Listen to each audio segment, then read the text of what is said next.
Buenas tardes, somos el equipo número 7. El equipo está integrado por Víctor, Horacio, Isidro y su servidora Anaí.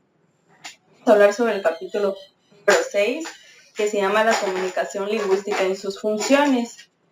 La comunicación lingüística se establece entre un hablante, que es emisor, y un oyente, que es receptor, que comparte el mismo código y entre los cuales se intercambia un mensaje. Bueno, tres funciones: la apelativa, la referencial y la sintomática. Vamos a empezar hablando de la referencial. La referencial, pues como su nombre lo dice, hace alusión a cuando te estás expresando de un objeto físico cercano a donde se está llevando la plática o la conversación, a menos de que los dos involucrados o más conozcan ese objeto, no podría ser utilizada correctamente. Y la función referencial hace información precisa y datos correctos, sin revelar opiniones ni sentimientos personales. Es decir, si son datos concretos, por ejemplo, entonces hay tantas camisas, con números concretos, datos exactos. ¿Okay? Bueno, la función referencial se presenta de manera clara también en los postulados científicos. Por ejemplo, cuando hacen mención de, ahí pone un ejemplo sobre que los peces viven en el agua. Son datos científicos. Y consiste en decir algo sobre las cosas, es decir, hacer referencia mediante un mensaje al mundo de los objetos o de las relaciones. En otro ejemplo podría ser los instructivos, como vamos a manosear algún ventilador o cuando compramos un celular y no podemos usarlo también.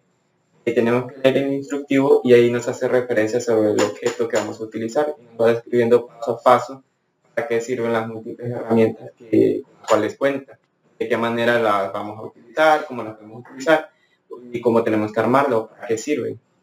También nos decía que los objetos no precisamente tienen de estar ahí a cierta distancia, pueden no estar en ese lugar, pero sí hace una definición detallada sobre cómo es o dónde lo podemos encontrar y bajo qué argumentos lo encontramos. También nos decía que la función referencial sirve mucho cuando encontramos, por ejemplo, un desconocido. Podemos darle indicaciones y en las indicaciones estamos utilizando la función referencial consciente o inconscientemente. ¿Algo más que anexar o seguimos con la siguiente?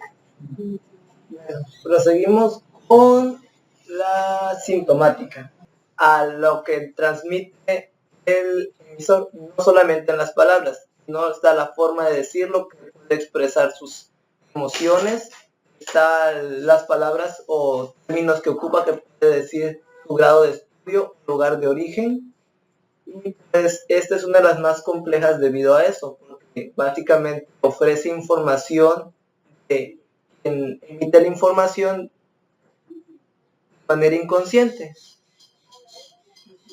Bueno, a través de esta función, sin preguntar directamente, nosotros podemos tener una idea del nivel de cultura de la persona, del lugar de origen o de otras características de las personas con quienes nosotros hablamos. Por ejemplo, igual cuando cuando vas viajando, porque a mí igual me ha pasado muchas veces, cuando vas en el autobús con una persona al lado, a veces se nos hace difícil conversar con ella y a veces no nos atrevemos a hacer esas preguntas directas. Pero también con el simple hecho de que a veces a mí me tocan con señores o así, la verdad a mí no me gusta responder, no me gusta porque no me dan confianza, ya que no los conoces. Entonces, de que a veces me preguntan la hora y la verdad yo sí contesto a veces de mala gana, como para que vean que yo ya no tengo ganas de hablar, pues de conversar con esa persona, porque no. Entonces ellos ven mi actitud de cómo les contesto y ya no vuelven mejor a hablar. Cuando conversamos siempre recibimos el mensaje que nos transmite el emisor. Sentimos con qué sentimiento, puede decir, o qué idioma nos está hablando. Por ejemplo, si yo le dijera a Horacio, levanta esto en aquí, estoy dando un síntoma agresivo, pero levanta esto, por favor. Estoy dando un síntoma algo de buena onda o de buena manera. La misma información, pero con distinto significado. significado distinto. Porque uno es una orden y otro es una petición. En los textos lo podríamos interpretar en cuanto a las obras de teatro, los textos de obras de teatro. Cuando hacemos la lectura, cuando realizamos la lectura, cada personaje trae lo que va a decir y trae una forma particular sobre cómo se expresa, de acuerdo a los signos de interrogación, las preguntas también. Necesariamente tienes que estar enojado cuando preguntas algo. Quizá tu voz sea más aguda o menos aguda. Pero, por ejemplo, en las preguntas, cuando tú preguntas algo, el tono va siendo el mismo. Puede cambiar la personalidad de la persona en cómo lo preguntas, si la voz es más aguda. Y en cuanto a los libretos, lo que te mencionaba, podemos, sin conocer los personajes, interpretar más o menos cómo son, de acuerdo a lo que se dice en el texto, o cómo va desglosada la información. Entonces, por ejemplo, imaginarte al personaje, podrías imaginarte sin que en el texto diga cómo está vestido, de acuerdo a cómo habla, imaginar cómo está vestido, qué cosas le gustan, qué cosas no le gustan, si es bueno o si es malo. Todo gracias a la información que te proporcionan los datos del texto, cómo habla ese personaje.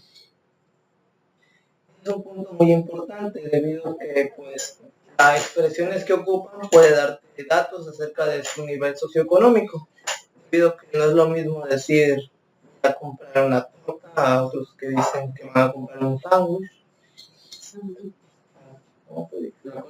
También nos puede dar referencia de qué parte vienen, el lugar de origen, debido a que pues por lo menos aquí se sabe cuando viene de la costa, tienen una pronunciación distinta a R, algunos dicen tortilla, otros dicen que vienen de la orilla. Y pues básicamente puedes saber de dónde vienen por cómo hablan. También sabemos el nivel de estudio por la clase de palabras y el léxico que manejan. Debido que una persona que pues es albañil debe tener un vocabulario menos amplio que lo que tiene un licenciado. Bueno, en cuanto a la función apelativa se refiere a la intención que transmite el mensaje. Se podría decir que en ocasiones es para convencer o incentivar a alguna persona. Depende también de cómo se ha expresado este. Ahí condicionamos al interlocutor, buscamos convencerlo, tratar de presentarnos ante ellos a través de la comunicación lingüística, pero conforme en que sean de tal manera que ellos nos acepten. Pues. La función apelativa va dirigida al oyente. En esta función se observan sobre todo las órdenes que son de una forma clara de apelación. Condicionamos al interlocutor o buscamos convencerlo. Bueno, va dirigida al interlocutor, pero también el interlocutor puede condicionar a quien inicia la comunicación.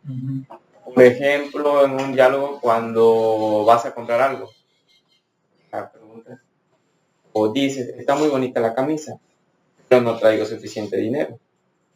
Pueden responder, si le gusta la puede llevar, lo paga en abonos. Ambos están expresando dos puntos de vista y ambos se condicionan mutuamente. Este sería un ejemplo que podría poner en cuanto a la función apelativa. Ahora, saliendo de los tres principales, hay unas que vienen unas funciones que acompañan a estas. Entre ellas está la función fática. Esta, en realidad, su función, valga la redundancia, es llegar al punto en el que se quiere tratar el tema, o sea, ir directo al grano. Porque en ocasiones hay ciertas conversaciones que simplemente solo se prolongan y no tienen ninguna información relevante. Es mejor llegar en ciertas ocasiones al grano y evitar una pérdida de tiempo. ejemplo que tengan por ahí, compañeros? Cuando te encuentras con una persona, no sé, y, o sea, ya tiene tiempo. De hecho, ese ejemplo venía en la lectura de que ya tiene tiempo que no la ves y, o sea, te la encuentras y ya le preguntas, hola, ¿cómo estás? Y ya, hola, bien. Y ya, no, pues igual bien. Y ya, ay, ¿cómo has estado? No, pues Como siempre, bien, como ajá, siempre. como siempre, ajá. Entonces nada más van siguiendo, respondiendo, o sea, no. Y no hay ninguna información ajá, concreta ni ni nada. importante. Ajá, nada más hablan por hablar. O sea, Y la práctica se enfoca en buscar el punto importante de la conversación. Y era el asunto de lo que iban Podría ser por mera cortesía, que igual en el ejemplo, en el texto no se dice nada concreto. No se describe, lo deja muy al aire a la interpretación de cada persona, cómo inicia la comunicación y cómo es quien la termina. Ambos deciden mantener abierto ese canal, porque quien inicia la comunicación lo saluda y le hace una pregunta, y quien contesta le responde con otra pregunta. No aclara una duda, sin embargo, quiere continuar el canal de comunicación con otra pregunta, lo está siguiendo, lo está aperturando nuevamente, pero no deja por terminada alguna duda que tiene la otra persona. Y así van siguiendo y siguiendo platicando. Y hablan muchísimo, pero en sí no se llega a ningún fin. Simplemente mantienen mucho tiempo estable y abierta la comunicación, pero no dicen nada en concreto. Y no se puede ver ni que hay un enojo por ninguna de las dos partes, pero tampoco puede verse si son amigos realmente o si fue por mera cortesía, porque como al inicio, si fue solo por cortesía. Ya depende más de la sintomática de la situación. Exacto. Vamos con la función metalingüística. ¿Quién quiere verlo? Esta se presenta cuando el mensaje dice algo de sí mismo. Esta función es reflexionar sobre una misma lengua. Ok. La función metalingüística tiene la utilidad de poner en práctica al hablante, y gracias a ella nosotros relacionamos información sobre expresiones o palabras que no entendemos. Y bueno, puede ser un instrumento importante, lo mencionaba en la lectura, para un niño que está en el proceso de adquirir su lengua materna, porque en esa etapa el niño utiliza una pregunta metalingüística que le permite cambiar su conocimiento de la lengua. Esa pregunta es, ¿qué es? Por ejemplo, cuando sus papás daban el ejemplo, a lo mejor sus padres le dicen, vamos a ir al cine. Y el niño no sabe qué es el cine, pues le pregunta, bueno, ¿qué es el cine? Y ya o sea, le dice qué es el cine. No, pues en el cine es una sala donde hay una pantalla grande y muchas personas van a ver esa función. Ya. Pero igual si el niño, por ejemplo, depende también cómo nosotros demos la respuesta o el significado de lo que es el cine. Y si hay otra palabra que el niño no entiende, va a seguir haciendo las preguntas. Por ejemplo, ahora le va a preguntar, bueno, ¿y qué es una pantalla? Así, entonces es dependiendo también de nosotros cómo contestemos a esa pregunta que el niño nos da. La función metalingüista también implica una reflexión sobre la lengua y la manera en que nosotros la utilizamos. En este sentido, la función metalingüística nos permite reflexionar sobre las demás funciones y de esta manera también autorregular la comunicación. Esto, pues, un punto muy importante, ya que debido al ejemplo que tú presentas, nos dice que la lengua no solamente sirve como herramienta para investigar o estudiar, sino que también puede ser estudiada. Pues, se vuelve un poco más complicado cuando el español que se estudia la herramienta al mismo tiempo, ya que debemos de ocupar términos y ejemplificar para poder identificar con mayor facilidad o enseñar lo que significa ciertas cosas. Sí, como lo decías, al momento de hablar, hacemos uso de las múltiples funciones del lenguaje. En el caso de la metalingüística se encarga de estudiar cada una de las palabras y conceptos que no entendemos. El ejemplo que decían ahí, que tomaba igual de la lectura, era que los padres de familia enseñan la lengua materna, en este caso el español, a sus hijos. Los niños, al conocer muchos términos, empiezan a generar preguntas sobre por qué o cómo o para qué sirven tales cosas. Entonces ahí se va dando una situación en la cual influye mucho el espacio y el lugar donde se sitúa esa persona. Que de acuerdo al lugar y a ese espacio, podría darle la explicación que ella le dio del cine. Otra persona que sea de un lugar distinto podría darle otra interpretación de qué es un cine. O si no conoce qué es un cine, igual simplemente le puede decir, es un lugar que es muy bonito y ya. El niño va a crecer y si igual en el proceso encuentra personas que desconocen qué es un cine, él va a ir creando ese mismo ejemplo sobre lo que es el cine. Y podría llegar a un lugar, por ejemplo, la secundaria, donde se encuentre con personas que sí tengan un significado exacto de qué es un cine, y entonces lo que él cree no va a coincidir con lo que los demás tienen en mente.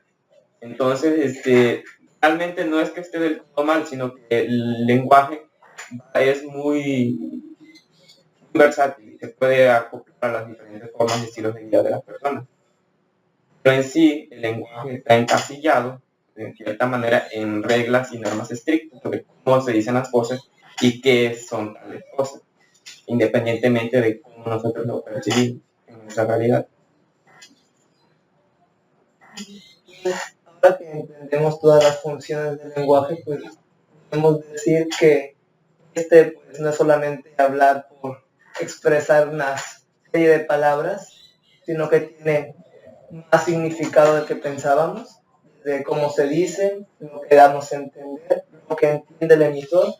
Pues un punto muy importante que fue el principal, lo que vimos, que tienen que hablar el mismo, ¿qué era? El mismo código. Porque si yo hablo en chino y tú me hablas en ruso, pues no nos vamos a entender, aunque estemos al lado.